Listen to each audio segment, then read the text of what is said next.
வணக்கம். இன்னைக்கு நம்ம கூட இருக்கிறது முதல் தலைமுறையோட ஃபவுண்டர் மிஸ்டர் மாரிசுவாமி. வணக்கம் சார். வணக்கம் சார். இந்த ட்ரஸ்ட் ஆரம்பிச்சது காரணம் என்ன சார்?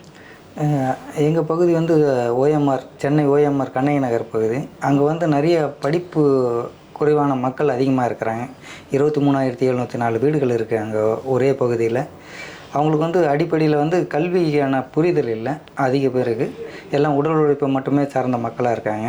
இப்போ அவங்களுக்கு கல்வியை உறுதிப்படுத்தணும் அப்படின்றதுக்காக ஒரு 4 பேருக்கு உட்கார வச்சு ஒரு 2016ஆம் ஆண்டு முதல்ல அப்துல் கலாம் மக்கள் நலச்சங்கன்னு ஒரு சங்கத்தை தொடங்கி ஒரு 4 பேருக்கு பயிற்சி கொடுக்க ஆரம்பித்தோம். அது இறையன்பு ஐயா இருக்கிறவங்கள முதல் நாள் தலைமைச் செயலாளர் இறையன்பு அவங்களோட வழிகாட்டுதல் ஆரம்பித்தோம். இப்போ அவர் மூலிமா டியூஷன் ஆரம்பித்தது இன்றைக்கி வரையும் 228 முதல் தலைமுறை பட்டதாரிகளை படிக்க வச்சுருக்கோம். படிக்க வைக்கிறதுக்காக அவங்களுக்கு பிடிச்ச விளையாட்டு, தற்காப்பு பயிற்சி, பண்பாட்டு பயிற்சிகள். விளையாட்டு பயிற்சினா kho kho, kabaddi, volleyball, carrom, chess இது மாதிரி பயிற்சிகள் கட்டணம் இல்லாமல் சொல்லி கொடுத்துட்ருக்கோம். அதுமாதிரி கீபோர்டு, பறை இசை, நடனம், நாடகம், பரதநாட்டியம், பப்பட்டு இதுமாரி பயிற்சிகள் கொடுத்துட்டு அது மூலிமா இன்ட்ரெஸ்ட்டாக பசங்க அதை கற்றுக்கிறதுக்கு வருவாங்க. அப்படி இது படிக்கிறத நோக்கத்தை அவங்கக்கிட்ட இது பண்ணி மேற்கொண்டு அவங்களுக்கு என்னென்ன தேவை இருக்குது அது அடிப்படை தேவைகள்லாம் பூர்த்தி பண்ணி கொடுக்குறோம். அப்போ கராத்தே, சிலம்பம், பாக்ஸிங் இதெல்லாம் கற்றுக் கொடுத்துட்ருக்கோம். இதுமாதிரி ஒரு 18 வகையான கலைகளை அவங்களுக்கு பயிற்சி கொடுத்து அது மூலிமா அவங்கள படிக்கிறதுக்கான ஊக்கப்படுத்தி இதுவரையும் 228 முதல் தலைமுறை பட்டதாரிகளை படிக்க வச்சுருக்கோம். ஒரு சென்ட்ரு ஓப்பன் பண்ணும்போது கொஞ்சம் சிரமமாக இருந்தது. இன்றைக்கி 12 சென்டர் இருக்குது எங்கள்கிட்ட.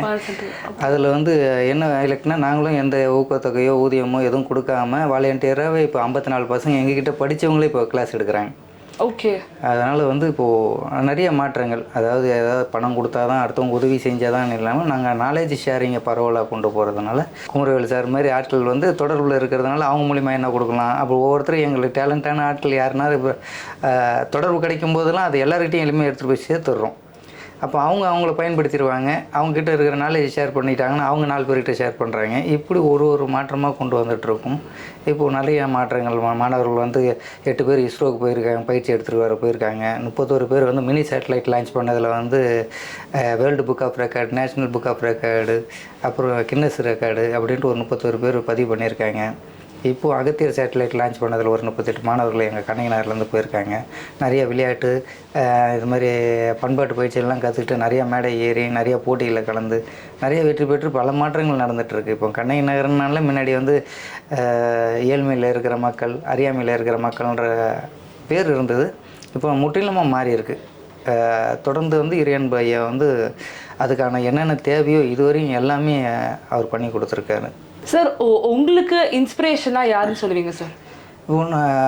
எங்களுக்கு என்னென்னா, நாங்கள் படிக்கும்போது எங்களுக்கு இதுமாதிரி உதவி செய்கிறதுக்கு நிறையா வாய்ப்பு இல்லாமல் இருந்தது. மற்றவங்க எங்களுக்கு எதுவும் பண்ணலை. எங்களுக்கு தேவை இருந்தது. ஆனால் ரொம்ப முயற்சி பண்ணி பார்த்துருக்கோம். பணம் கட்டி படிக்க வேண்டிய சூழல் இருந்தது. அப்படி இருந்ததுன்னா கற்றுக்கணுன்னா ஏதோ ஒரு இப்போ கிரிக்கெட் பேட்டெலாம் நாங்கள் வந்து டிவியில் பார்க்குறதோட சரி தொட்டு பார்க்குறதுக்கு வாய்ப்பு இல்லாமல் இருந்தது. ஆனால் இப்போது அப்படி கிடையாது. இப்போ 4 பேர் தொடர்பில் இருக்கிறாங்க, நல்ல மனிதர்கள். அவங்க மூலிமா வந்து சொல்லிக் கொடுக்குறதுக்கு ஏற்பாடு பண்ணி கொடுக்க முடியுது. இப்போ நம்மளுக்கு எதெல்லாம் கிடைக்கல நம்ம ஏக்கப்பட்டோமோ அதெல்லாம் இவங்களுக்கு கிடைக்கணும்.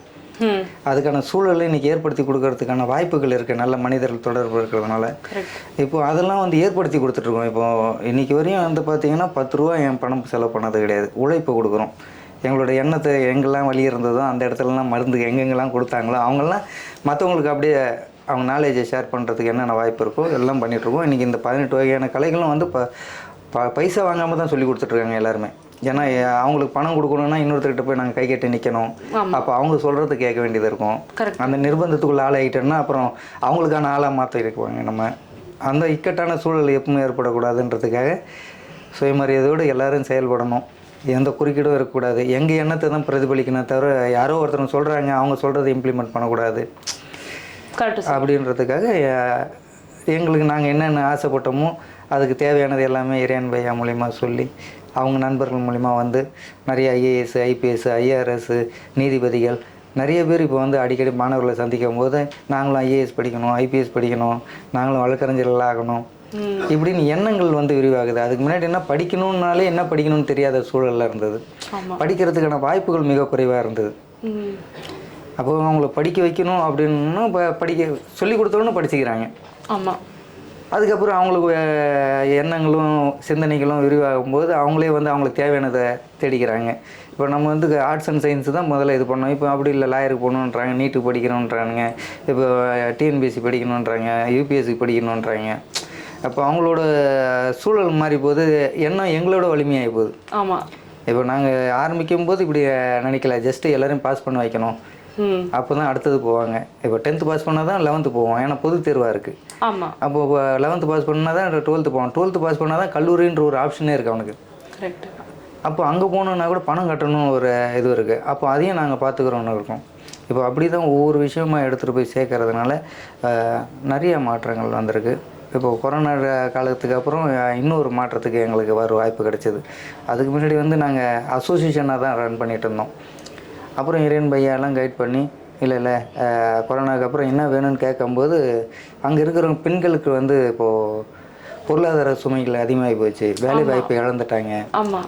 இப்போ ஒர்க் ஃப்ரம் ஹோம்னோன்னா அங்கே எல்லாம் ஐடி கம்பெனியில் உடல் உழைப்பு மட்டும் சார்ந்து கேன்டீன்லேருந்து ஹவுஸ் கீப்பிங்லேருந்து நிறைய வேலைகள் பண்ணிகிட்டு இருந்தாங்க, கிடைக்கிற வேலையை பண்ணிகிட்டு இருந்தாங்க. இப்போ ஒர்க் ஃப்ரம் ஹோம்ன்றோன்னா இப்போ எல்லாமே போச்சு. வீட்டு வேலை செஞ்சவங்களும் வீட்டில் வேலை இல்லை, அவங்களே வேலை செஞ்சுக்க ஆரம்பிச்சிட்டாங்க. இப்போ அலுவலகங்கள் க்ளோஸ் பண்ணிட்டு இருக்கிறதுனால அந்த கேன்டீனில் வேலை செய்கிறவங்களுக்கும் வேலை இல்லை. ஆமாம். இப்போ அவங்களுக்குலாம் என்ன பண்ணுறதுன்னு கேட்டாங்கன்னா, ஸ்கில் ஏதாவது கொடுத்தா நல்லாயிருக்கும், அவங்களுக்கான தனித்திறன் மேம்பாட்டு பயிற்சிகள் ஏதாவது கொடுத்தா நல்லாயிருக்கும் அப்படின்னும். அப்போ என்னென்ன வேணும்னா அப்போ இறையன்பு சாரே சொன்னார், என்னென்ன வேணும்னு லிஸ்ட் எடுத்துக்கணும்னா அப்போ முக்கியமானதை செலக்ட் பண்ணி கொடுத்தாங்க. இதெல்லாம் பண்ணுங்கள், வேல்யூவாக இருக்கும் பெண்களுக்கு, வீட்டில் பார்ட் டைமாகவும் ஃபுல் டைமாகவும் இல்லை சுய தொழிலாக செய்கிறதுக்கும் இல்லை வேலைக்கு போகிறதுக்கும் அப்படின்னு ஒரு ஆப்ஷன் இருக்கிற மாதிரி பியூட்டிஷியன், ஆரி எம்ப்ராய்டிங், கரெக்டு, அப்புறம் வந்து நம்ம டிரைவிங் அப்படின்னு சொன்னாங்க. அப்போ டிரைவிங் எதுக்குன்னு ஆட்டோவுக்கும் சேர்த்து கொடுங்கன்னாரு இறையன் பையன். அப்போ எதுக்குன்றது எங்களுக்கு வந்து ஆட்டோவுக்கு பெண்கள் வருவாங்களா அப்படின்னு யோசனை பண்ணோம். ஆனால் இன்றைக்கி என்ன 59 பெண்கள் வந்து ஆட்டோ ஓட்டி இன்றைக்கி வந்து ஆட்டோ ஓட்டுறாங்க. இப்போ நாங்களே லைசன்ஸ்லேருந்து எல்லாமே கவர்மெண்ட் சைடில் Tamil Nadu skill development Innocent Divya madam நல்லா சப்போர்ட் பண்ணிகிட்ருக்காங்க. ஒன்று பெண்களுக்கெல்லாம் வந்து 1,08,000 மானியம் தமிழ்நாடு அரசு வந்து கொடுத்துருக்காங்க அவங்களுக்கு ஆட்டோ வாங்குறதுக்கு. 9 பேருக்கு இப்போ ஆட்டோ வர வாங்கி கொடுத்துருக்கோம். அதனால் என்ன ஆகுதுன்னா இப்போ ஸ்கூலுக்கு போகிற பசங்களோட பாதுகாப்பு உறுதியாகுது.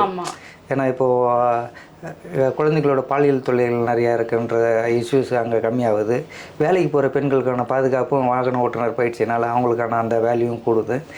இப்போது நிறைய அவங்களுக்கும் எந்த நேரத்தில் வேணாலும் போனால் சம்பாதிக்கலான்னு ஒரு தொழில் கையில் இருக்குது. கரெக்ட், அவங்களுக்கு கான்ஃபிடன்ஸ் கிடைக்குதுல்ல சார்? கிடைக்குது.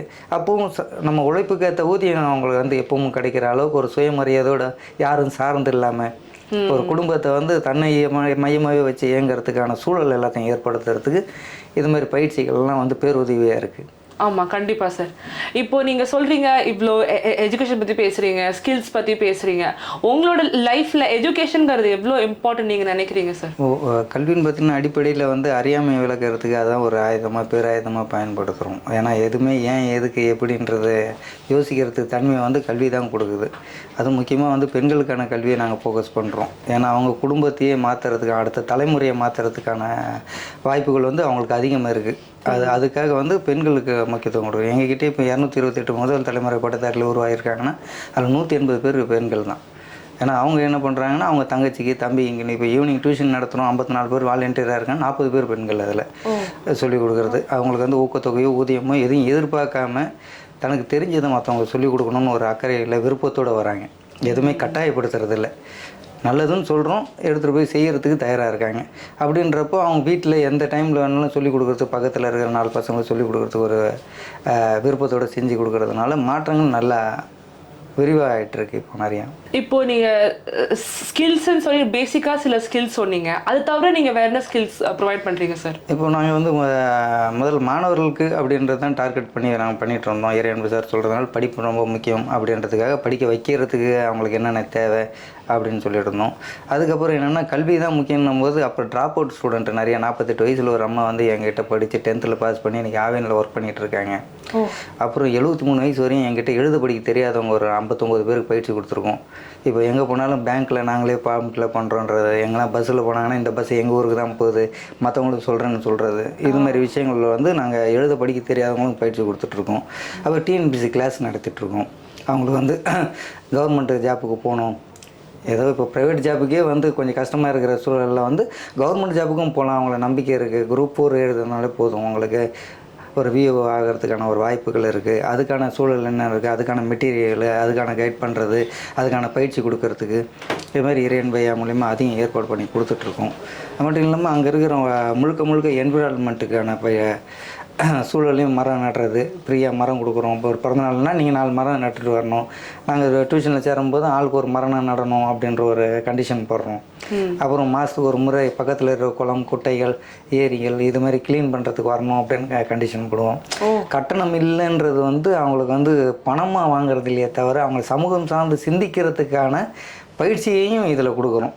நீங்க எஜுகேஷன் மட்டும் இல்லாம நீங்க வாலண்டியர் சர்வீஸ் பண்றீங்க. அப்படி அவங்கள பண்ண வைக்கிறோம். ஏன்னா அவங்களுக்கு வந்து இது வந்து சமூக கடமை, அதாவது சோசியல் ரெஸ்பான்சிபிலிட்டி அவங்களுக்கும் இருக்கு அப்படின்னு தெரியாமே வளர்ந்துட்டு ஆனால் செஞ்சுட்டு இருக்காங்க இன்னைக்கு. அது மாதிரி நிறைய விஷயங்கள் இருக்குது. அப்புறம் உணவே மருந்துன்ற கான்செப்டில் வந்து நாங்கள் சித்த மருத்துவத்தை அங்கே கொண்டு போயிட்டுருக்கோம். மாதத்துக்கு 2 முறை அங்கே கேம்ப்பு போடுறோம். அப்போ அது மூலிமா வந்து பக்க விளைவுகள் இல்லாமல் ஒரு மருந்துகள் இயல்பான இலைத்தலைகள் மூலிமா கிடைக்கிற அந்த லேகியம் இது மாதிரி விஷயத்த மருந்து மாத்திரையில் பயன்படுத்துறதுனால பக்க விளைவுகள் இல்லாமல் நிறைய அது ஒரு இம்ப்ரூவ்மெண்ட் பண்ணிகிட்ருக்கோம். இது மட்டும் இல்லாமல் மாதத்துக்கு ஒரு முறை தேவைக்கு ஏற்ப வந்து ஸ்பெஷலிஸ்ட்டு கூப்பிட்டு வந்து கண்ணுக்கு இஎன்டிக்கு எல்லாம் தனித்தனியாக கூப்பிட்டு வந்து அதுக்கான இது ஹெல்த்து சம்மந்தமாக பார்த்துக்குறோம். அப்புறம் ஸ்கில் டெவலப்மெண்ட்டு கொரோனா காலத்தில் வந்து எல்லா உலகமே வந்து கொரோனான்ற ஒன்று தெரியாமல் இருந்தது. அதுக்கான வேல்யூ எவ்வளோ நாள் இருக்கும், ஊரடங்கு எவ்வளோ நாள் இருக்கணும்னு தெரியாமல் இருந்தது. அப்போல்லாம் நாங்கள் அசோசியேஷன் மட்டும்தான் ரன் பண்ணிகிட்டு இருந்தோம். ஐயா மூலிமா கிடைக்கிற விஷயங்களை வந்து மாணவர்களுக்கு வந்து ஐயான்னு சொல்கிறது இறையன் பையாவை சொல்கிறேன். இறையன் பையா மூலிமா வந்து அங்கே மாணவர்களுக்கு தேவையானது எல்லாமே அவர் மூலிமா தொடர்பு ஏற்படுத்தி பண்ணிகிட்டு இருந்தோம். கொரோனா காலத்தில் ஊரடங்கில் எல்லாருக்கும் பணம் இல்லாமல் இப்போ பொருளோட மதிப்பும் இன்க்ரீஸ் ஆகி போச்சு, வாங்கிறதுக்கான சூழலும் இல்லை லாக்டவுனில். ஏன்னா பணம் இருந்தாலும் வாங்கி சாப்பிட முடியாத சூழலில் இருக்கும்போது பணம் இல்லாதவங்க எங்கே சாப்பிட்றதுன்ற ஒரு இதுவாக இருந்தது. அப்போ என்னென்னா நாங்கள் ஏற்கனவே பண்ண இந்த 6 வருஷம் உழைப்பு, 2வது இறையன் பையா மூலமாக அவர்கிட்ட இருந்த தொடர்புகள் எல்லாம் பயன்படுத்தி ஒரு கோடி ரூபாய்க்கு உள்ள மதிப்புள்ள பொருட்கள் வந்தது. இந்த 45 நாளில் லாக்டவுனில் 49,800 பேருக்கு வந்து உணவு வந்து மதியம் எடுத்துகிட்டு போய் சேர்த்தோம். 5,900 பேருக்கு 1,500 ரூபா மதிப்புள்ள மளிகை பொருளுக்கு எடுத்துகிட்டு போய் சேர்த்தோம். அந்த வாய்ப்பெல்லாம் கிடச்சிது.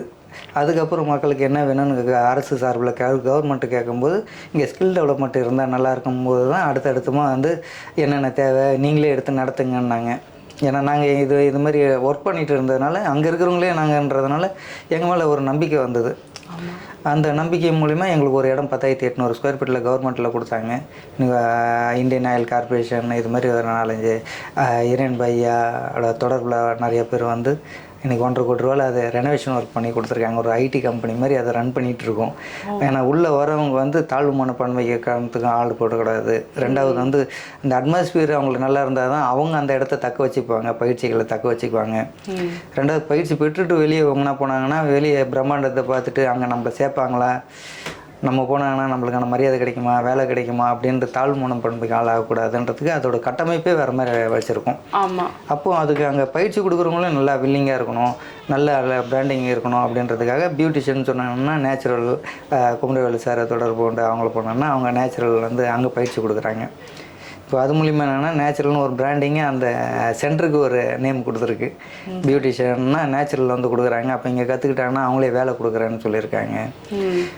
இப்போ ஐயாவும் குமரவேலு சாரும் அடிக்கடி வந்து அங்கே மோட்டிவேட் பண்ணுறாரு மாணவர்களை. இப்போ இல்லை 8 வருஷமாகவே பண்ணிகிட்ருக்கு. அதுக்கு முன்னாடி வந்திருக்காரு, கொரோனா காலத்துக்கு முன்னாடியும் வந்திருக்காரு.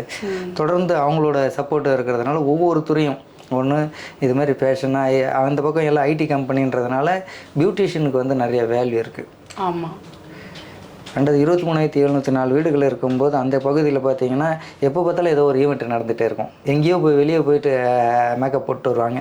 அப்போ பக்கத்துலேயே ஒருத்தங்க இருக்கும்போது அவங்களுக்கு வாழ்வாதாரத்துக்கு இந்த அழகு கலைன்றது வந்து நேச்சுரல் மூலமாக கிடைக்கிறது வந்து கொஞ்சம் வாழ்வாதாரத்தை உறுதிப்படுத்துறது, பக்கத்துலேயே உறுதிப்படுத்துறதுக்கான சூழலும் வாய்ப்பும் கிடச்சிருக்கு.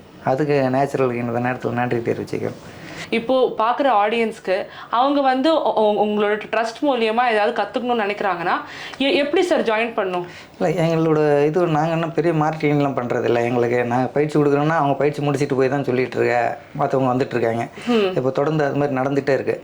யார் எப்போ வந்தாலும் ஒரு 100 பேர் வர்றாங்கன்னா ஒரு 30 பேர் பயிற்சி எடுப்போம் முதல்ல. அந்த 100 பேரில் ஃபில்டர் பண்ணி, ஏன்னா பயிற்சிக்கு வந்து மொத்த பேர் 100 பேருக்கும் கொடுத்தாங்கன்னா அதோட புரிதல் இருக்காது, ட்ராப் அவுட் அதிகமாகும். கரெக்டு.